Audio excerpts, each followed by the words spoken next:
everybody. Welcome back to the Next Level Podcast. I am your host, Dr. Leslie. You will have to excuse me for my ratchety voice. I was dancing all weekend at a tango festival in Los Angeles, and boy, did I have a fantastic time. I mean, the music gets loud. I was, a little scratchy from the allergies last week, but yeah, I totally went Is that what we're calling it, allergies? We're calling it allergies. Okay. Lana was calling me out saying it was deep throat syndrome. I didn't think you was actually going to say it on the podcast. I did. Because you don't know me that well. I just got to know you tonight. I mean, you said it. But no, I had such a great time. Tango is such an important part of my life because it's an expression. It's good for mental health. There's so much research on dancing, but particularly tango and even modified tango for Alzheimer's and Parkinson's and just so many other mental wellness. It's a part of my brand, actually incorporating dance. So it's so, I get so supercharged. So this is the voice of a very, very happy, mentally well I bet the lady. fuck you are. Shut up. I bet the fuck he is. No. Oh my God. Okay, let's joke. Okay, let's focus. Done. Let's focus. We started off on such a great, happy note. So today is going to be a Q&A episode with yours truly. This is going to be a challenge because I sound like, so in Canada we do 1-900 numbers, like for like the sexy voice, you call and she's like talking. So I have the 1-900 number voice today. It's like the worst day for me to be doing a Q&A, but we have some really great questions and we're just gonna, I kind of like it. One of my patients today at the clinic was like, you have a really sexy voice. It does. Bitch, she was like 60 years old. I was like, are you hitting on me? I mean, these are the things your doctors are thinking about when you say shit to them. I mean, but she was like, you sound like you have one of those like sexy number voices. And I'm like, thank you. I guess. You don't know what I do on the weekends. And I'm like, I don't know what she does on the weekends, if that's what crossed her mind. I'm like, what did you do in your past life?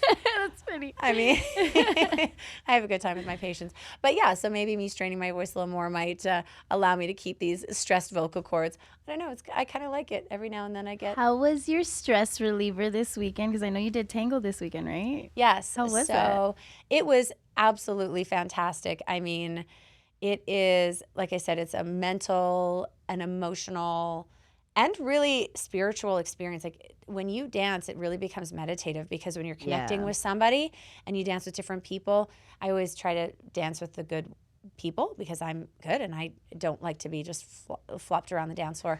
But it was so magnificent. I had so many amazing tandas is what we call it. Mm-hmm. And I really took my tango game to the next level just with all the practicing and all the work that I've been doing. I've been really accelerating. It was just beautiful. So stress relieving, and I got back here late Sunday night, more like early Monday morning, and just felt like $1 million. Oh, I love $1 million. I love that for you. That's so good. I felt like shit. What happened to you this weekend? Girl, well, I guess in so many words you can say like I know how to choose them, girl, and I. Oh wait, so. Okay. Uh-oh. Just everyone who's listening, we got to like do a little girl catch up. Yeah. So the last thing I knew, yes, this is the guy that you were going to have a baby with or surrogate. I mean, it would be nice. Guy? It would be nice. So that's what it was. And now it would be nice and because shit went down. Yeah. What happened? Okay. Ask the doctor. The doctor's in the house. Basically, like I want to know why I can't fucking choose them. Like I have horrible taste in men, and I'm like wondering, what is your advice in a sense of like, how do I place healthy boundaries when it comes to relationships? Because I have a guy who basically, he's not emotionally available. So I'm always wondering like, if you're not emotionally available and I have somebody else who wants to take your place, I guess you can say, like there's someone who is emotionally available, but I still want you. Like I'm still all about you. I want you, and I wanted what we had, but now you're ghosting me. Now you're acting weird. So now I have a guy that like wants to give me the attention. And now that my guy sees somebody else giving me attention, all of a sudden the motherfucker wants to come back. It wants to be right. It wants to act right. What the fuck? What do I do there? So the question is not how to have healthy boundaries. The question is, why the fuck are you allowing yourself to attract that guy in the beginning? Okay, yeah. So really it comes down to belief systems. So let me give you an example of an experience that I had. Oh, Lord. Okay? Uh-oh. So I was in a similar situation, attracting guys that were subpar. I would always attract these short guys that were not what I wanted. I have a type. We all know. Anyone who knows me, they all know that I had a type, right? And I was attracting very much not my type, and it was really starting to piss me off. They might adore me and all the things, but I didn't understand why I was attracting these guys, and I would settle for them kind of in a way, but then I would get tired of them because they would never live up. So I was in this cycle of like, I'm dating, I'm like, this is not at all what I want. What the fuck is going on? Right. Whether they were emotionally available or not, or in love with me, which most of them were, or not, it didn't matter. It was like the fucking type to begin with, right? So if you keep attracting an emotionally unavailable guy or guys that, you just can't jive with, there are underlying beliefs that you have about either men and or yourself or relationships that you have written in stone. Beliefs are what you have feelings from and you take action from. Right. So we need to understand what your beliefs are that are keeping you attracting a guy like that or keeping you loving this man. Because it's not about boundaries, because you just said, I still want him. We need you to not want him. Right. And that goes down to your belief. Why do you believe that you deserve a man that is so emotionally unavailable and not more than that? Ugh. Boom. It's fucked up. No You're making me fucking think because...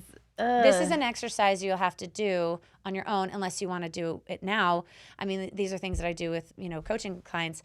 When I see them, it's really, really about belief systems first. Yeah. So like my example, I was like, yeah, why the fuck am I doing that? Why am I attracted? Oh my God, I didn't realize as I had these really, it was just belief systems. I felt like the hot guys that were tall, that I really knew that I should be with. I would see like these hot guys that were my type, and I'm like, why the fuck is that bitch with him? Like, he should be with me. But when those guys would walk by, I would never see them because they were not I was not attracting them. I was not seeing them because subconsciously, my mind was erasing them out of my existence because I didn't have strong enough beliefs to align myself. What my beliefs were, those tall, hot guys don't want a chick like me because I'm too ambitious, I'm too much, or they're maybe cheaters, or they don't want to commit. Like the hot guys always. It was like really fucked up shit that I learned when I was in like my teenage years, because thanks to my brothers, I'm calling you assholes out. Yes, my brothers, you guys ruined me on so many things with dating, which I've unfucked up, which is great. But no, I had belief systems like just that, certain guys, behaved that way or didn't. And I was like, this is dumb that I'm my age. I've gone through this. And those were the things that were on that list as I've gotten old, and some other things like, well, I'm older and I've got kids and maybe they wouldn't, like just all these little stupid things. And I literally, this is all it took. And it's really this simple, okay? You sit down with yourself and you ask yourself, what do I believe? Something to this effect. What do I have to believe to attract a man that is emotionally unavailable? Like, what is it that I believe? And you just start saying, okay, well, I don't think that I deserve someone who loves me, or I'm afraid of commitment, or when a guy who really loves me and is emotionally available, I get scared and I run. Whatever it is, right? So you need to get real with yourself and go to the core root belief. and you can just write this out. The more you get into practice, the more you'll be able to really get down to the root of it. And if you want to go so deep, which oftentimes it can with some people, is like childhood or a particular experience, and then that might be like, oh my God, that's where the fucking thing came from because my daddy didn't do this.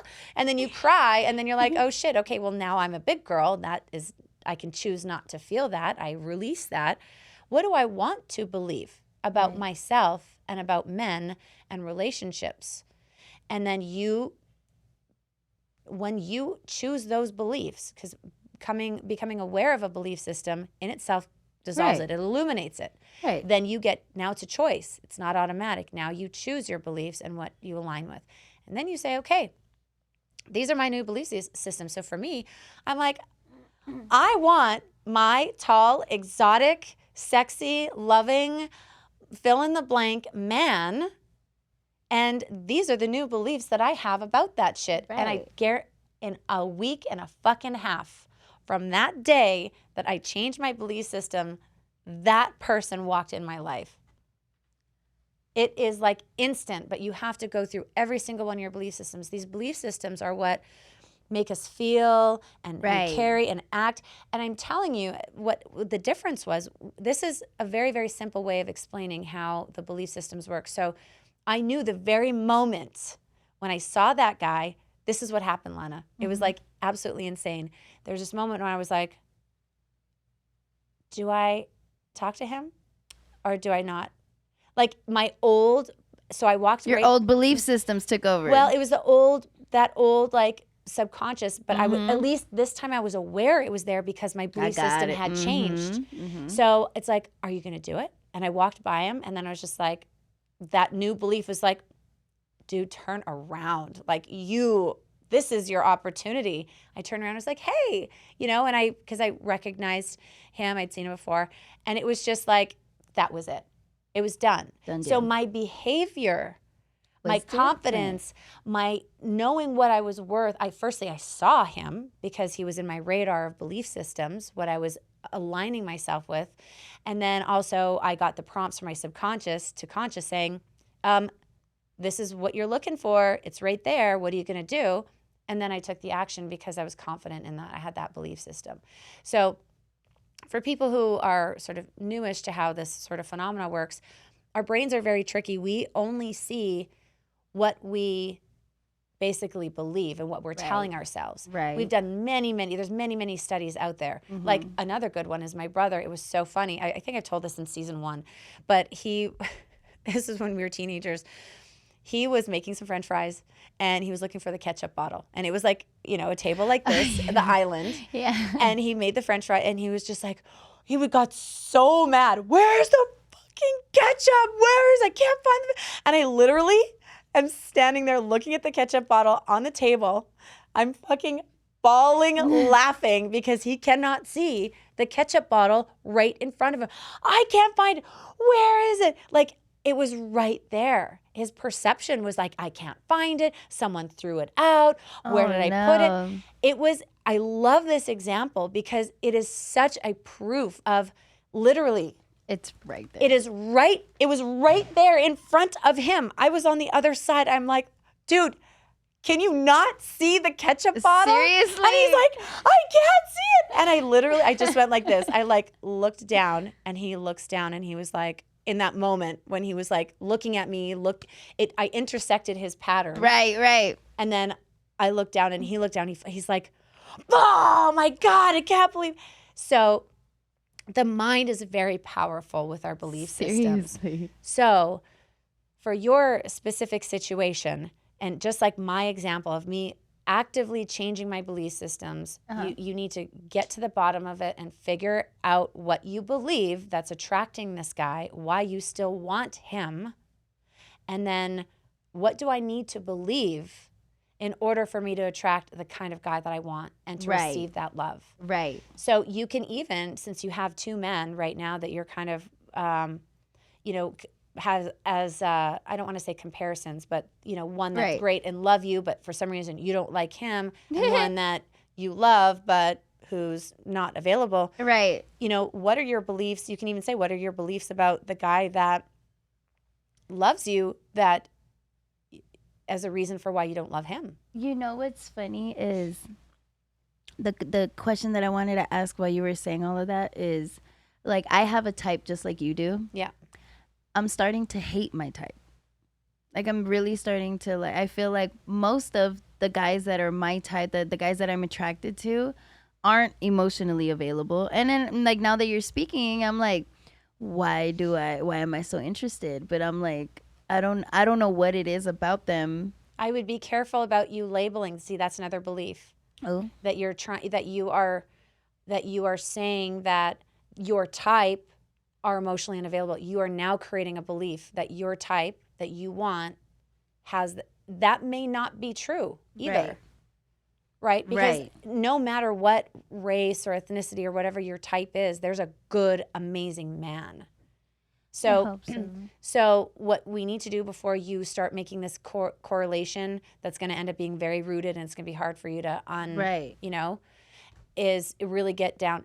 Maybe, in fact, that isn't truly your type. Maybe that's a daddy issue type, or I don't Look know. at us. No, I'm just being silly. But those are things to ask yourself. What, really, if this is something that you want to do, you need to be passionately passionate about your belief systems. Right. Beliefs are everything. And you can instantly change your belief. There doesn't have to be a process unless you want there to be a process. But as soon as you identify a belief and you change it, in that moment, you can accept that belief has changed and everything will change in that moment. When people feel like they need time to change, it's just that they're not ready to change. You Right. change in a moment.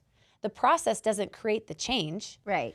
The process is just you kind of warming up and getting yourself ready to make that change. But a change happens in a moment. Right. So for you, I would, like I said, just really dive in and find out maybe this type is my type. Maybe this type really isn't my type. I don't think it's my type. Okay, and that might be the case too. So all of these things are things that you need to really know and be clear about with yourself, because I mean, you want to stop this cycle. I If do. You need to be as humans every single time we will, this is our nature, it's our survival thing. We lean into the things that are less painful and we lean away from things that are most painful. Right. So this situation with the men is not great, but on some level, this is less painful than the alternate of change. Right. Right? And a lot of people don't want to go and dive into their demons because it's hard to relive trauma or what is lurking down in Yeah, there. it's dark. It can be, but that's your key to freedom. That's why you have to go into your beliefs, and the beliefs will be like, oh, that belief is there because of that. I mean, I've done so much of my personal development and inner work. Like, I don't have any more of those shadows. They have been abolished a long time ago. So now it's very simple. It's like, oh, what's that belief? Oh, okay. They're pretty malleable. I can change them quickly. But when people just start getting on their, deep dive, Right. the root can go real deep because they haven't gone there yet. Yeah. And it can be scary. It's fucking scary. It doesn't tickle. It's not kittens licking your face. Which kind of hurts, actually. Yeah, that's right. Actually, that is horrible. Yeah, they're like sandpaper. Can I ask you, do you know, like, can I ask you a question about depression, I guess? Have you ever experienced depression yourself? Oh, God, yes. Yeah? Okay, so, like, I have, but I don't think I've ever experienced depression the way that, like, someone in my life has experienced depression. And I find it, I think my mentality is telling me that, like, I'm being selfish for thinking that he's being selfish for being depressed.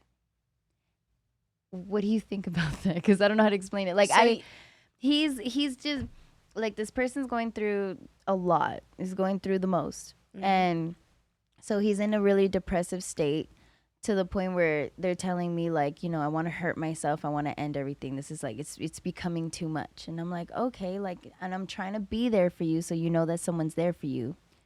but then I get ghosted, right?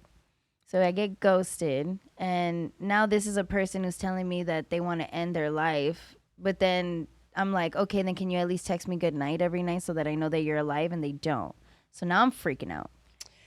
Is it selfish to think that he's being selfish for being depressed? That's so great. That's so great. Like a great question. This is a little bit challenging because there was, you know, I'm very much into the mental health arena. A lot of time, and I don't know all the statistics, and I'm a little bit, you know, out of, you know, the current literature, particularly on depression specifically, but from my experiences clinically and personally, I had someone in my life like that. Oftentimes people, if they're, you know, if they're depressed and they're feeling sad, they want support. They'll talk about it. A lot of times people will suffer in silence. If people want to talk about their depression and they don't seek help, oftentimes it's a pattern of self-soothing, of finding significance, of feeling, you know, it's because we have human needs, right? 6 human needs. And so some people find their significance in very positive ways, like being a comedian or being a podcaster or Tango or whatever, right? Or just being a cool person.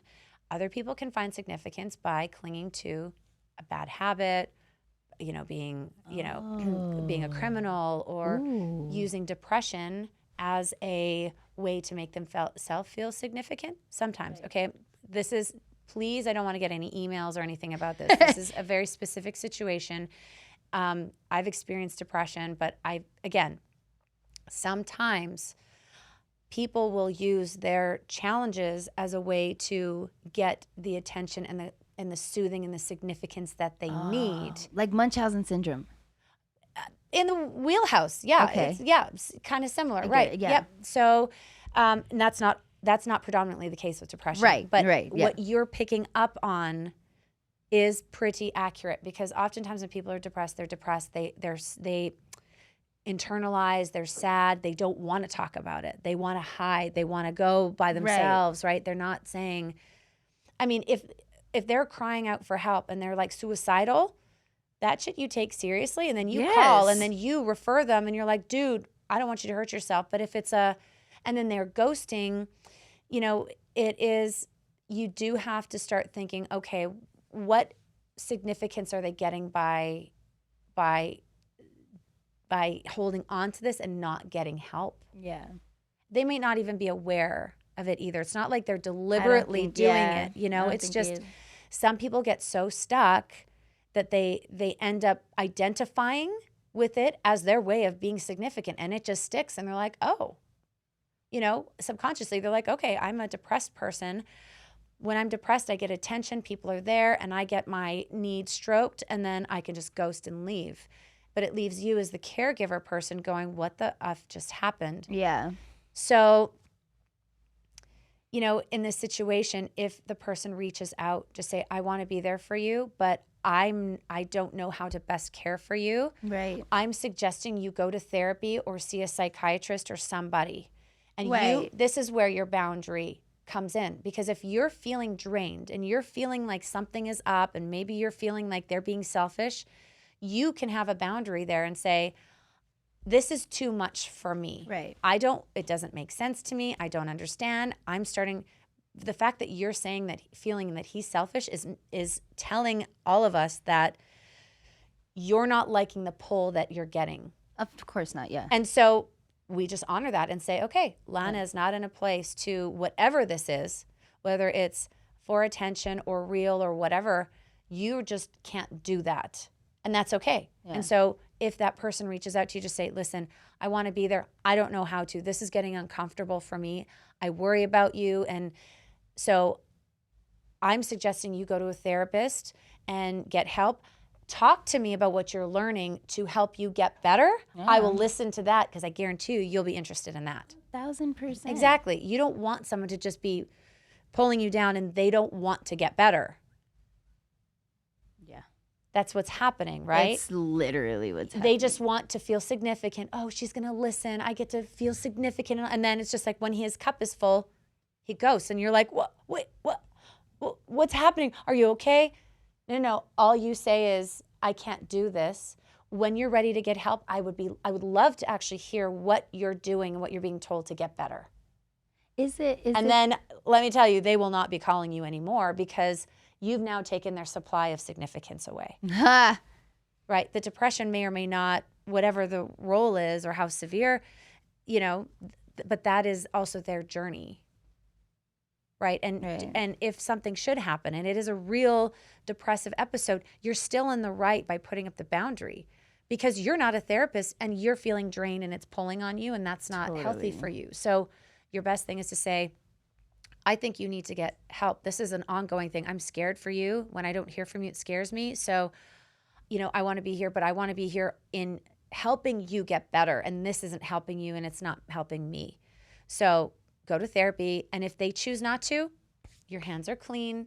You've got your boundary. You're protected. And it's their choice. True. And they're a human being. They are capable. And if they want to get significance from someone else, they can do that. But this is actually where the boundary comes in, not in the guy that's emotionally unavailable. That's just like, we're just not going to attract those people. Because I'm like wondering even too, like I did what you said and I put up the boundary and I told him like, I don't like that you're doing this. And he called me selfish and said like, this is how I deal with my depression. And I'm like, I understand that. Oh, he's so trying to, that's rough. Yeah. He's like, this is how I deal with my depression. And I'm like, okay, but like I'm going through stuff too. And the fucked up part is I have to understand that you're going through something and let you deal with it the way that you want to deal with it.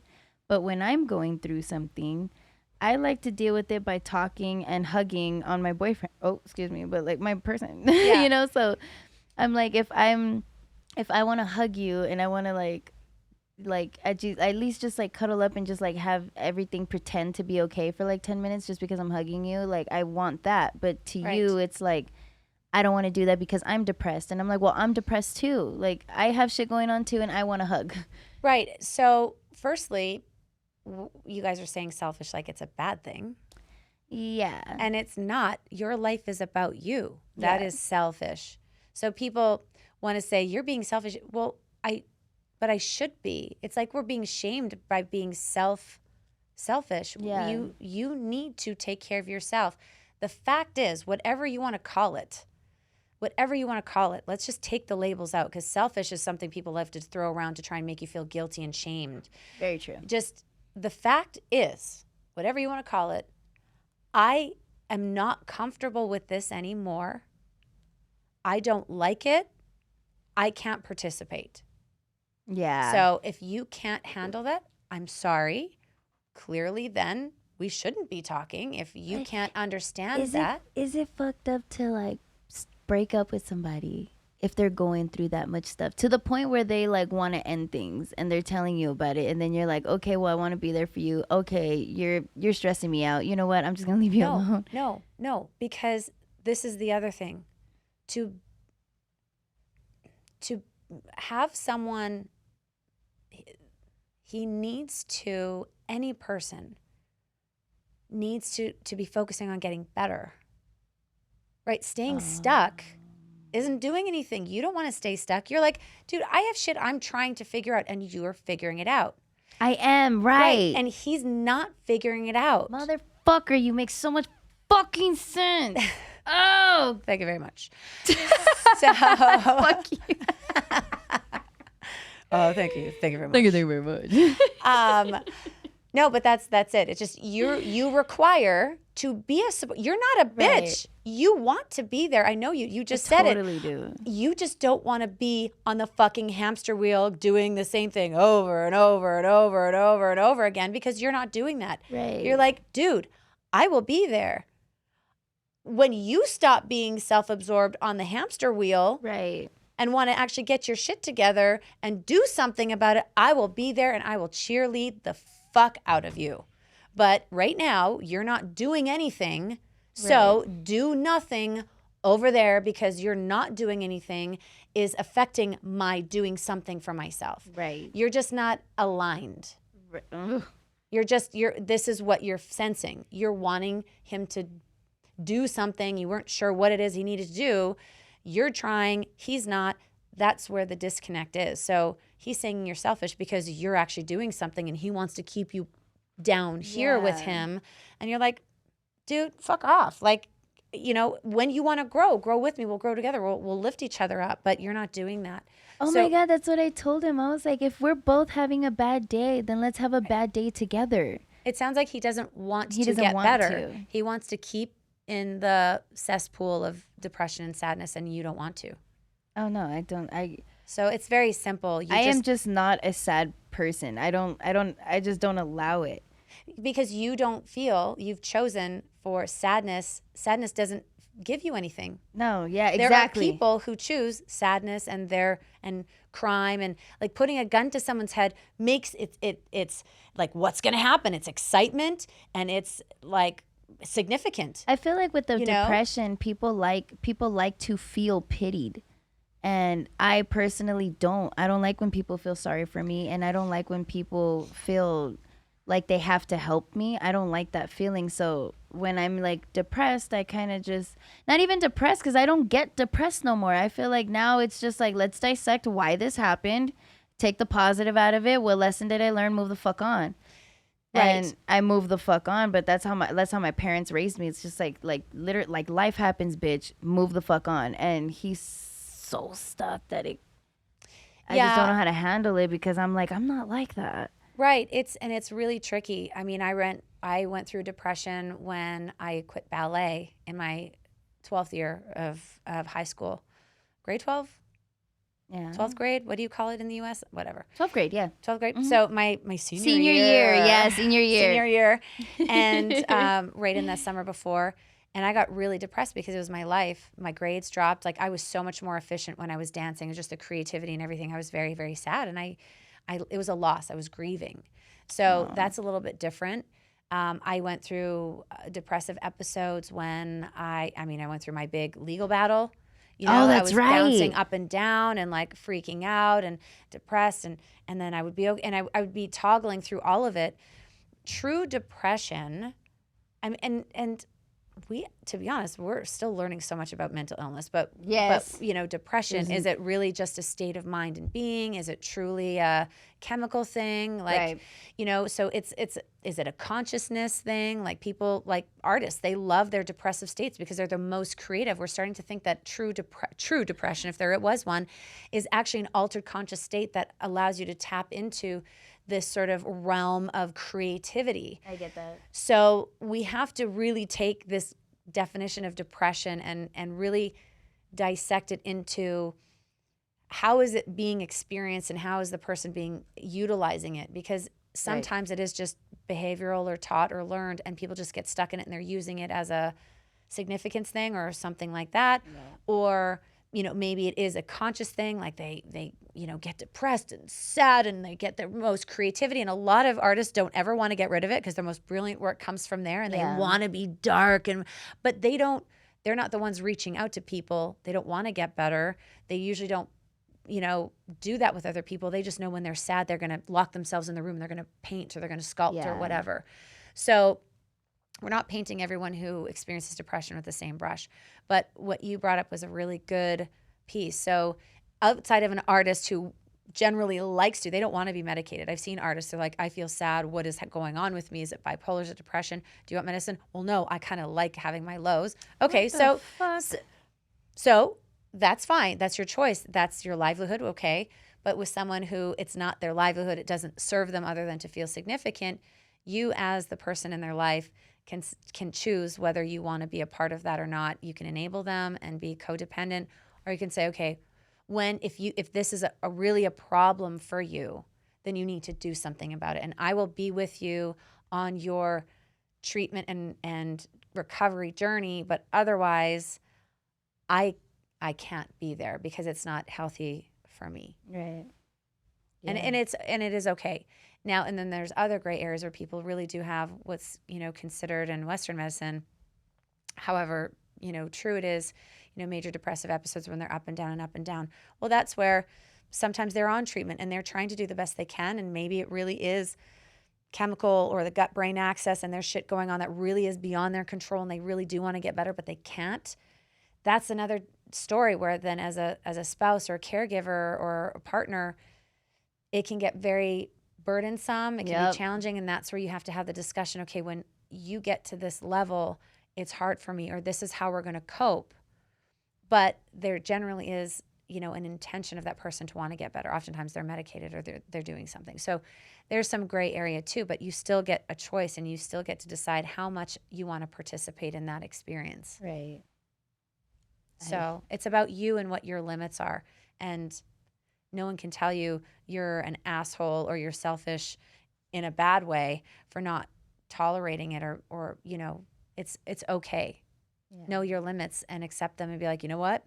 I cannot deal with anyone who has depression ever because it brings me down and I'm sensitive and I don't want to deal with it, period. And that's okay. That is totally okay. Own it. Be okay with it. There's lots of people who have the capacity and who are willing to, and it's part of their experience to want to be there for people who experience that. If you're not one of them, it's fine. Just part and take no shame. Right. Mic drop. Mic drop, bish. And on that note, it's a quickie episode today of Q&A. Thank you guys for listening. I hope those little tidbits helped you. that was great. All right. Until next time.